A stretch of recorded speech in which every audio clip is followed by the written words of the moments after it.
Hello এবং স্বাগতম আমাদের হরর হাব ইউটিউব চ্যানেলে। এখানে আমরা ভয়ের অন্ধকার জগতে প্রবেশ করব, যেখানে ভূতের কাহিনীগুলো আপনাকে শিহরণ জাগাবে। আমাদের গল্পগুলো জীবনের সত্য ঘটনার উপর ভিত্তি করে তৈরি এবং প্রতিটি গল্পের পেছনে লুকিয়ে আছে এক ভয়াবহ রহস্য। আপনি কি জানেন অন্ধকারে কত গল্প ছড়িয়ে আছে? আমাদের সাথে থাকুন এবং শুনুন প্রাচীন কিংবদন্তি, ভুতুড়ে ঘটনার অভিজ্ঞতা এবং অপরিচিত শক্তির কথা। আপনার মনে হবে এই কাহিনীগুলো আপনার চারপাশে ঘটছে, যেখানে ভয়ের ছায়া আপনার মনকে থমকে দেবে। প্রতি কাহিনী একটি নতুন রহস্য উন্মোচন করবে, যা আপনার রোমাঞ্চের অনুভূতি বাড়াবে। প্রস্তুত হন অজানা ভয়ের মুখোমুখি হতে এবং আমাদের সাথে এই ভুতুড়ে যাত্রায় যুক্ত হন। আপনার রাতগুলো আর কখনোই একই রকম কাটবে না। চলুন শুরু করি আমাদের আজকের ভৌতিক গল্প।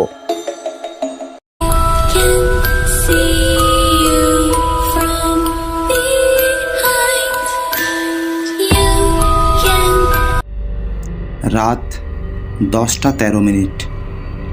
স্টেশনে পৌঁছতে খানিকটা দেরি করে ফেলেছিলাম সেদিন। কথা ছিল মকিমপুর থেকে কজন লোক আমাকে নিয়ে যাওয়ার জন্য স্টেশনে অপেক্ষা করবে। রাত বাড়ন্ত দেখে কেউ আসেনি। বোধ করি ভেবেই নিয়েছে আমি আসবো না আর। বিনা পারিশ্রমিকে কেউ এত দূর শুধুমাত্র কৌতূহল মেটাতে আসবে না, এটাই স্বাভাবিক। ফোনের চার্জ শেষ, তাই ওদের কাউকে ফোন কলটাও করতে পারছি না। পায়ে হাঁটা পথ ধরে রিক্সা স্ট্যান্ডের দিকে এগুলাম খানিকটা। আশ্চর্যের বিষয়, কোনো রিক্সা চোখে পড়ল না। এই কেমন বিপদ! এই অল্প রাতে তো রিক্সা না থাকার কথা না। আবার গন্তব্যের দিকে হাঁটতে শুরু করলাম। যত দূর জানি, যাতায়াতের কিছু না পেলে এই এলাকায় একা একা থাকাটা সুবিধার নয়। হেঁটে গেলে খুব বেশি হলে 2 ঘন্টা লাগবে পৌঁছতে। ঠিক করলাম হেঁটেই যাব। ফোন চার্জে না দেবার এটাই হোক আমার শাস্তি। মামা, কই যাইবেন? অদ্ভুত এক কণ্ঠস্বর আমাকে থামতে বাধ্য করল। হাত ঘড়িটার দিকে এক পলক দেখে নিলাম। রেডিয়ামের উজ্জ্বল কাঁটা আমাকে দেখিয়ে দিচ্ছিল রাত 10:33। তার মানে খুব বেশি সময় ধরে আমি হাঁটছি না। কণ্ঠস্বর অনুসরণ করে পেছনে তাকালাম। এক রিক্সাওয়ালা রিক্সা নিয়ে আমার পেছনে দাঁড়িয়ে। লম্বায় প্রায় 6 ফুট 5 ইঞ্চি হবে। অবশ্য জোছনার আলো আর রাতের নিস্তবতার মাঝে হিসেব কিছুটা গোলমেলে মনে হতে পারে। আমি ওকে বললাম, মকিমপুর স্কুল মাঠ অবধি যাব, আপনি যাবেন? ভাড়া বেশি দিলে যাবো না কেন? রাতের বেলা ভাড়া এমনিতেই একটু বেশি চায়। যতদূর শুনেছি ভাড়া 70 টাকা, বেশি হলে 100 টাকাই হবে। আমি শান্ত গলায় বললাম, কত চাইছেন আপনি? 150 টাকা দিবেন।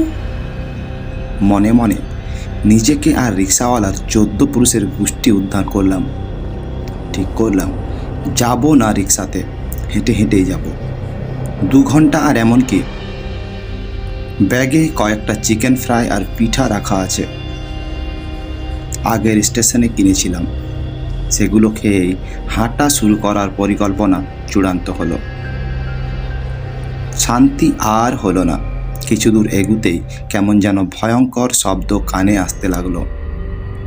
শহুরে জীবনযাত্রায় অভ্যস্ত আমি এই শব্দের সাথে পরিচিত ছিলাম না। খানিকটা ভয়ও করতে লাগলো এতক্ষণে। এইগুলা শেয়ালের ডাক মামা। প্রায় অন্ধকার বাঁশঝাড়ের পাশ থেকে সেই লম্বা রিক্সাওয়ালা বেরিয়ে এলো। বুকে থুতু ছিটিয়ে নিজেকে আশ্বস্ত করলাম। কথা বাড়ানোর জন্যই জানতে চাইলাম আমি, আপনি যাননি এখনো? আমি তো ওই ভাড়ায় যাব না। মামা, আপনি বিবেচনা কইরা দিয়েন যা মনে চায়। চলেন আমার লগে, জায়গাটা ভালো নয়। শেষের কথাটা আমাকে ভয় দেখানোর জন্য বলা নাকি রিক্সায় ওঠানোর ফন্দি, তা বোঝার আগেই আবিষ্কার করলাম আমি রিক্সাতে। অবচেতন মনের ভয় আমাকে রিক্সায় উঠতে বাধ্য করেছে। হাত ঘড়িতে অ্যালার্ম বাজছে। সকালেই রাত 11টার অ্যালার্ম সেট করেছিলাম। যেখানে যাচ্ছি সেখানে এই সময় থেকেই কাজ শুরু করবার কথা ছিল আমার। জ্যামের জন্য প্রতিমধ্যেই 11টা বেজে গেছে। নিজেকে বোঝালাম রিক্সা ঠিকমতো চললে 20 মিনিটেই পৌঁছে যাব। কাজ আধ ঘন্টা পৌঁছালেও হয়ে যাবে। শেয়ালের বিভৎস ডাক এড়াতে কানে ইয়ারফোন গুঁজে দিলাম। এবার নিশ্চিতভাবে যাত্রা শুরু করা যাবে। রাতের ও আকাশের নিশ্চুপ সাক্ষী আমার মস্তিষ্কের নিউরনে অনুরণ তুলছিল। যতটা সম্ভব সহ্য হয় ঠিক তার চেয়েও বেশি সাউন্ড বাড়িয়েছিলাম শুধুমাত্র শেয়ালের আওয়াজ বাদ দেব বলে। কি হইল মামা? রিক্সার পেছন দিকে তাকাইয়া কি দেখেন? আমার তোড়জোড় দেখে রিক্সা থামিয়ে দিয়েছে রিক্সাওয়ালা। আমিও বুঝতে পারছিলাম না ঠিক কী হলো। একটু আগে মনে হলো কেউ একজন আমার চুলগুলোতে হাত বুলিয়ে দিল। হাতের আঙুলগুলি অসম্ভব রকমের ঠান্ডা ছিল। গণিত আর যুক্তিশাস্ত্রের প্রফেসর হওয়া সত্ত্বেও হিসাব মিলছিল না কোনো মতেই। কোথাও কোনো সূক্ষ্ম অমিল খুঁজে পাচ্ছিলাম। কার হাত ছিল ওটা? নানান মিথ্যে যুক্তিতে নিজেকে বোঝালাম শেষ পর্যন্ত। ভেবে নিলাম বাঁশ ঝাড়ের নিচ দিয়ে আসার সময় বাঁশ পাতার ছোঁয়া লেগেছে, আর আমার অবচেতন মন এটাকে কারো হাত ভেবে নিয়েছে। শেয়ালের ভয়ঙ্কর হাঁক ডাকের ভয়ে আমার মন ভৌতিক কিছু কল্পনা করে নিয়েছে। কিছুক্ষণ খুব শান্তি পেলাম। নিজের এই নির্বুদ্ধিতায় নিজেরই হাসি পেল। এত বোকা আমি! রিক্সা আবার ধীরে চলতে শুরু করেছে, যদিও রাস্তা কিছুটা খারাপ এদিকে। সামনে হয়তো আর একটু ভালো রাস্তা পাবো। আমি রিক্সাওয়ালাকে তাগাদা দিলাম এবার। মামা, একটু তাড়াতাড়ি যাওয়া যায় না? যানবাহন বাতাসের বিপরীতে চললে বাতাসের তীব্রতা অনুভব হয় শুনেছি। আমি বাতাসের তীব্রতা অনুভব করলাম না। অনুভব করলাম এক ঝাপটা ঠান্ডা জলের। গরমে প্রাণটা বেরিয়ে যাচ্ছিল প্রায়। খানিক বৃষ্টি হলে মন্দ হতো না এ সময়। বৃষ্টির পরিবর্তে ঠান্ডা জলের সম্মোহনীয় খারাপ না, ভালোই লাগছিল জলের ছোঁয়া পেয়ে। এবার অবাক হবার পালা আমার। গায়ে জলের ছিটে ফোঁটাও নেই। নেই শার্টে জলের শীতলতা। আমার শার্ট পুরোটাই শুকনো। শরীর থেকে কাঁচা ইলিশের আষ্টে গন্ধ বেরোচ্ছিল তখন। এখন তো ইলিশের সিজন না, যদিও শহরে কোথাও কোথাও পাওয়া যায় জাটকা ইলিশ, কিন্তু এর গন্ধ এতটা তীব্র নয় কোনোভাবেই। তুই রিক্সা থেকে নেমে যা, রিক্সা আর যাবে না। রিক্সাওয়ালা প্রায় পাথরের মতো নত রিক্সায় বসে, নড়ছেও না। আমি নিশ্চিত কথাগুলি ওকে দিয়েই কেউ বলিয়ে নিচ্ছে। তাছাড়া একটু আগে ওর গলায় যথেষ্ট আন্তরিকতা ছিল। হঠাৎ করেই আপনি সম্বোধন থেকে তুইয়ে নেমে আসাটা সম্ভব না। এই অজ পাড়া গায়ে ছিনতাইকারীও আসবে না যে তুই তুকারি করবে। গায়ের শার্ট খুলে রিক্সা থেকে নেমে চিৎকার করলাম, কি চাও তোমরা? অনেকক্ষণ পর জবাব এলো, তোরে আজ যাইতে দিমু না। বুঝতে পারলাম আজ নিস্তার নেই এদের হাত থেকে। তিথি নক্ষত্র মতে আজ রোহিণী নক্ষত্র যোগ, অশুভ শক্তির জাগরণের রাত আজ। এমন দিনে চিকেন ফ্রাই কিনে ঘুরে বেড়ানোর মতো বেকুব কবে হলাম আমি? আশেপাশে কারো বাড়িও চোখে পড়ছে না। রিক্সা থেকে জলের বোতল কুড়িয়ে নিলাম এক পলকে। খানিকটা জল হাতের তালুতে নিয়ে বিড়বিড় করে উচ্চারণ করলাম, ওম অপবিত্র পবিত্র বা সর্বাবস্থাং গত হপিবাজ্য স্মদেত পুণ্ডরিকাক্ষং সবাহ্য ভস্তরং সূচি। ওম পুনাতু পুণ্ডরিকাক্ষ পুনাতু পুণ্ডরিকাক্ষ পুনাতু। ততক্ষণে হাসির মাত্রা বেড়েছে খানিকটা। রিক্সাওয়ালার কোনো ভাবান্তর দেখলাম না, মনে হলো সে পসেসড হয়ে গেছে। আমার শরীরের বিভিন্ন জায়গায় ভূত প্রেত ডামর চক্র খোদাই করা ছিল। দেহশুদ্ধির পর আমি দেহের সব প্রেত সিদ্ধ চক্র একে একে জাগ্রত করতে লাগলাম। ওম লিং ক্লিং চামুণ্ডায় ফট স্বাহা। ওম লিং ক্লিং অঘোরায় ফট স্বাহা। ওম লিং ক্লিং ডাকিনী চণ্ডালিনী ফট স্বাহা। মুহূর্তেই পরিবেশ পাল্টে গেল। আশেপাশের বাঁশ ঝাড় জুড়ে এক ঝড়ের তাণ্ডব চলতে লাগলো অনেকক্ষণ ধরে। মনে হচ্ছিল কারা যেন চারপাশ থেকে এই বাঁশ ঝাড়ের উপর তাদের তীব্র আক্রোশ চালাচ্ছে। আমি ঠায় হয়ে দাঁড়িয়ে আছি রিক্সার পাশে। আমি জানি আপাতত কোনো একটা লোহার সংস্পর্শে থাকায় আমার নিরাপত্তা আর শক্তির কারণ। আমি টের পাচ্ছি আমার শরীর থেকে ইলিশের আষ্টে গন্ধ ধীরে ধীরে দূর হচ্ছে। শরীরের চক্রগুলি রাতের আঁধারেও জল জল করছে। অসংখ্য নুড়ি পাথরকণা বাঁশের কঞ্চির টুকরা আমার শরীর বেষ্টন করে ঘুরছে চারিদিকে। প্রায় আধ ঘন্টা পর, তুই যা, এবার যাবার সময় আর পেছনে তাকাস না। অনেক শব্দ শুনবি যাবার পথে, কোনো শব্দে কান দিবি না। তোর পৌঁছানো পর্যন্ত আমরা সাথেই থাকবো। এই কণ্ঠ আমার পরিচিত। শহুরে জীবনে এদের ডাকার প্রয়োজন পড়ে না খুব একটা।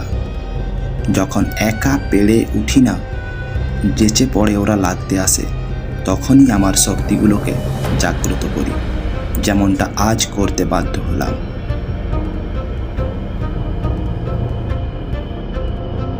পরিবেশ আগের চেয়েও শান্ত এখন। রিক্সাওয়ালা গান গাইতে শুরু করেছে। আমি মৃদু হাসলাম। দৃশ্যমান জগতের বাইরেও কত শক্তি আছে, আমরা বিজ্ঞান দিয়ে তার কতটুকুই না স্পর্শ করতে পারি। দিনের বেলায় যে মুখুজ্জে বাড়ি গ্রামবাসীদের আনাগোনায় গম গম করে, সেই বাড়ি এই নিস্তব্ধ নিশীতে মৃত্যুপুরীর মতো ঠায় দাঁড়িয়ে। কি এমন ঘটেছে এই মুখার্জি বাড়িতে? মাঝরাতে যখন শিবরাম মুখার্জির বাড়ির সীমানায় পা রাখলাম, তখন কয়েকটা ঝিঁঝি পোকার গুঞ্জন ছাড়া আর কিছুই কানে আসছিল না। মুখার্জি বাবুর বাড়িটা ঠিক কত বিঘার উপরে সেটা আমার জানা নেই। বিশাল ফটক আর দীর্ঘায়িত প্রাচীরের পাহারা অন্তত এটা প্রমাণ করে যে মুখার্জি বাবু বেশ প্রভাব প্রতিপত্তিশালী লোক। এক পা দু পা করে যেই না উঠানে পা দিলাম, বাজ খাই গলায় কে যেন বলে উঠল, কে কে ওখানে? এই রামু, রামু, তুই কি ঘুমোচ্ছিস হতচ্ছাড়াটা? মুহূর্তেই উঠানের চারিদিকে গোটা কয়েক লণ্ঠন জ্বলে উঠল। লাঠি হাতে পালোয়ান গোছের 5 জন বেরিয়ে এলো উঠানের মাঝ বরাবর। কিছুটা ভীত হয়ে পিছপা হলাম। বলা যায় না, পরিচয় পর্ব সারবার আগেই যদি ঘাড়ে 2টা একটা লাঠি এসে পড়ে, তবে একাল আর সেকাল হতে সময় লাগবে না। অবশেষে আমাকে খুঁজে বের করলো মুখার্জি বাবুর কর্মচারীরা। ভাবতেও অবাক লাগে, এত সাহস আর শক্তি যাদের বাহুতে, তারা কিনা আঁধারে নিশির ডাকে ভয় পায়।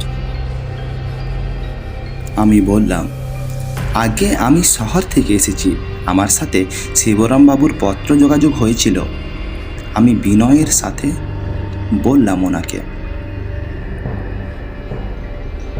এতক্ষণে শিবরাম মুখার্জি উঠে এসে আমাকে বুকে জড়িয়ে নিল। মনে হয় কত দিনের হৃদ্যতা আমাদের। উনার শোরগোলে এই মাঝ রাত্রিতে বাড়িতে উৎসবের আমেজ দেখা দিল। গুরুদেব উপস্থিত হলেও বোধ করি এমনটা আপ্যায়ন পায় না যা আমি পাচ্ছি। বাড়ির বউলা গেল চুলো জ্বালাতে, একজন এসে বাতাস করতে লাগলো আমাকে। একজন ভৃত্য এসে স্নানের জল দেখিয়ে গেল। আমি আরও আপ্যায়নের তোয়াক্কা না করে ব্যাগটা রেখে বললাম, কর্তামশাই, আমি স্নান সেরে আপনার সাথে কথা বলবো, আর আমি রাতে কিছুই খাবো না। বৌমাদের অযথা বাড়াবাড়ি করতে বলবেন না। কুয়োর শীতল জলে শরীর জুড়িয়ে গেল আমার। সারাদিনের পথশ্রান্তি আর পথি মধ্যের ভৌতিক কাণ্ড কারখানা বেমালুম ভুলেই গেলাম। কুয়োর জলের কি অপূর্ব ক্ষমতা! স্নান সেরে অতিথিশালায় ঢুকতেই একজন ভৃত্য এগিয়ে এলো। ঠাকুর, আজ তো অনেক রাত হয়েছে। কর্তামশাই তাই বললেন রাত না জাগতে, সকালে কথা হবে সব বিষয়ে। বলেই হাতের মুঠিতে রাখা চিরকুট ধরিয়ে দিয়ে ঘর থেকে বেরিয়ে গেল। আমি ভাঁজ করা চিরকুট খুললাম।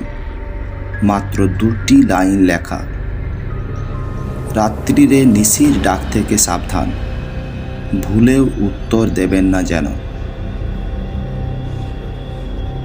সবেমাত্র 2 চোখ ঘুমে লেগে এসেছে, কেউ যেন বাইরে থেকে ডাকছে, রুদ্র রুদ্র রুদ্র, ও রুদ্র রুদ্র। হাত ঘড়িটা দেখে নিলাম। বাইরে থেকে যতটুকু চাঁদের আলো আসছে তাতে আমার রেডিয়ামের ঘড়িটায় দিব্যি সময় দেখা যাচ্ছে। রাত 3:47। ব্রাহ্ম মুহূর্ত শুরু হয়ে গেছে। এই সময়টা আমার ধ্যানে বসার সময়। নশ্বর শরীরে প্রকৃতির অবিনশ্বরতাকে ধরে রাখাবার প্রয়াস মাত্র। চক্ষু দুটির দৃষ্টিসীমা ভ্রুকুটিতে নিবন্ধ করে পদ্মাসনে উপবিষ্ট হলাম। জ্ঞান মুদ্রায় নিজেকে একাগ্র করে বাচিক জপে উচ্চারিত হলো, ওম পরমাত্মায় নমঃ। চোখের সামনের নিকষ আধার কাটতে শুরু করেছে ইতিমধ্যে। নিজেকে আবিষ্কার করলাম ভৈরবের এক প্ল্যাটফর্মের অন্ধকার কোণে। সামনেই ট্রেন থেমে আছে। মানুষজন বাইরে এসে গল্প করছে, কেউ বা পান তামাকের নেশায় নিজেকে অভিষিক্ত করছে ক্রমাগত। আমি হাঁটছি, পেটের ক্ষুধায় হাঁটতেও কষ্ট হচ্ছে আমার। তোমার মোবাইলে কার্টুন আছে? নেশা দ্রব্যের গন্ধ মারিয়ে এক অর্ধনগ্ন ছেলে এগিয়ে এলো। আমি অবাক হয়ে তাকিয়ে আছি ওর দিকে। ছেলেটি আবারও তার কথার পুনরাবৃত্তি করল, তোমার মোবাইলে কার্টুন আছে? তোমার মা কোথায় বাবু? এত রাতে তুমি ঘুমাওনি কেন? আমার প্রশ্নের উত্তর না দিয়ে ছেলেটি হারিয়ে গেল অন্ধকারে। আমিও ফের পা বাড়ালাম। অচেনা প্ল্যাটফর্মে কাউকে খোঁজার মতো ধৈর্য আমার নেই, তাও আবার এই রাতের বেলা। ছেলেটি হবে কোনো টোকাই কিংবা জাতীয় কারো সন্তান। মা বাবা ঘুমোচ্ছে আর ও দিব্যি ঘুরে বেড়াচ্ছে রেল স্টেশনে। আমার ছেলেরে দেখেছেন? কই গেল আমার মানিক? 10 মিনিটের ব্যবধানে মা ছেলে দুজনেরই দেখা মিলল প্ল্যাটফর্মে। ছেলে কার্টুনের ভক্ত, ওর কাছে কার্টুন দেখার বায়না করছে, আর অন্যদিকে তার মা খুঁজে বেড়াচ্ছে তাকে। কি আশ্চর্য এদের মধ্যেকার টান টানা পোড়ান সংসার সমর। রেল লাইনের পাশ দিয়ে চলছিলাম। কতক্ষণ হেঁটেছি খেয়ালই নেই, তবে মনে আছে যে ট্রেনের পুরো ধৈর্য সমপরিমাণ অতিক্রম করেছি। সামনের দিকটা খানিকটা অন্ধকার আর টানেল টাইপ কিছু দেখা যাচ্ছে স্পষ্টভাবে। স্মার্টফোনের টর্চ জেলে সামনে দেখে আটকে উঠলাম।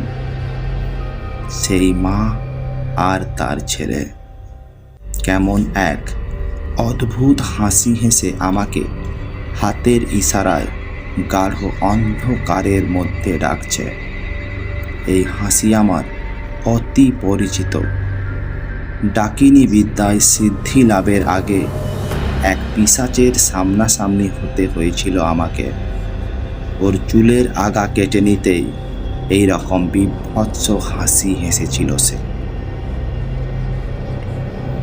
কেমন যেন এক ঘোরে আচ্ছন্ন হয়ে টানেলের দিকে এগিয়ে যাচ্ছি আমি। যাচ্ছি বলাটা ভুলই হবে, আমাকে টেনে নেওয়া হচ্ছে। টানেলের ভিতরের নিগুড় অন্ধকার আমাকে অন্য জগতের আহ্বান জানাচ্ছে। এক বিভৎস হাসি ভেসে আসছে অনেকক্ষণ ধরে, আর একটা কণ্ঠস্বর, রুদ্র, ও রুদ্র, রুদ্র, সূর্যভূমি। এক দু পা বাড়ালে টানেলের অন্ধকার আমাকে গ্রাস করবে। অনিশ্চিত বিপদে পা বাড়াতে নিতেই পেছন থেকে কেউ আমাকে টেনে ধরল। কই যাচ্ছিস? জানিস ওকে? আমি পেছনে তাকালাম। এক বিধবা ব্রাহ্মণ নারী। উনাকে আমি সবে মাত্র কয়েকদিন ধরে চিনি। অপঘাতে মৃত্যু হয়েছে ওনার।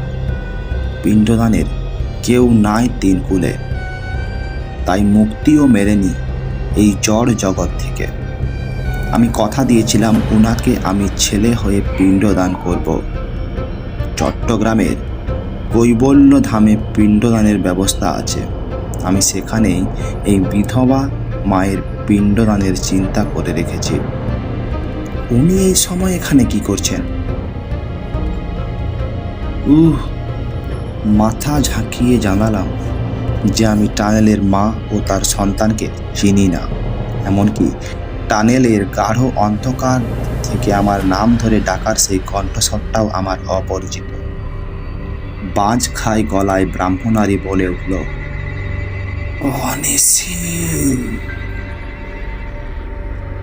ও নিশি। ছোটবেলায় ঠাকুরমার কাছে নিশির ডাকের কথা শুনিসনি? আচ্ছা, নিশি কি এমন হয়? ছেলে সন্তান নিয়ে ঘোরে? তোর বয়স হয়েছে বটে, বুদ্ধি খাটে উঠেছে দেখছি। শুনেছি মানুষ বিপদে পড়লে বুদ্ধি নাশ হয়।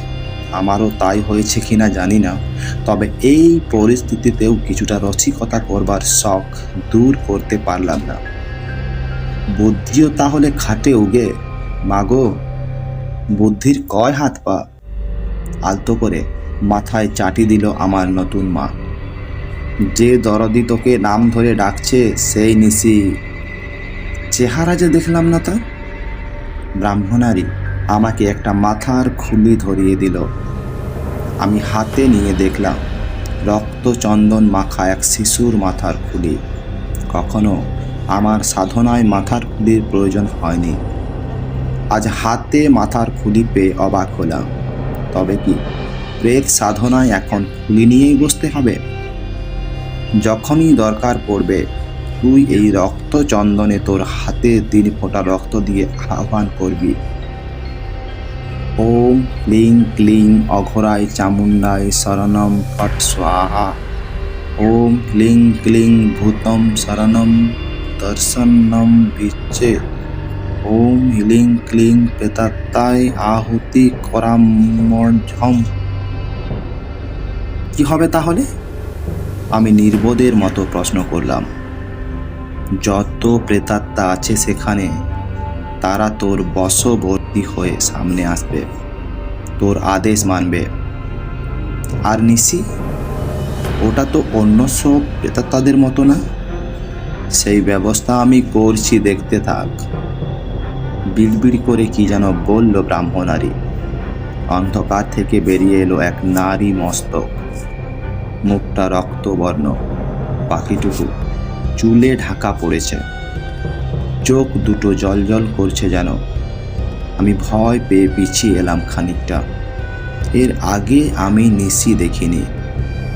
অন্ধকার থেকে বের হয়েও যে অনবরত ডেকেই চলেছে আমার নাম। আমি বিরক্ত হয়ে গালি দিতে যাব এমন সময়, ভুলেও ওদের ডাকে সাড়া দিবি না।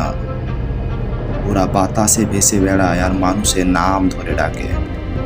ঘুমন্ত মানুষই ওদের প্রধান টার্গেট। কেউ যদি নিশির ডাকে সাড়া দেয় তবে তার দম বেরিয়ে যায়। সবাই বলে নিশিতে নিয়ে গেছে, আসলে ঠিক তা না।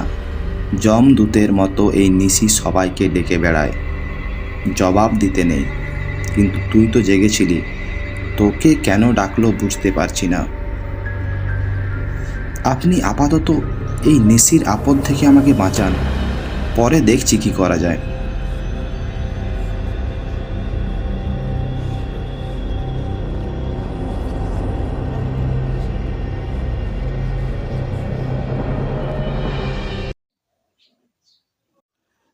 আজকের ঘটনাটি এখানেই শেষ করছি।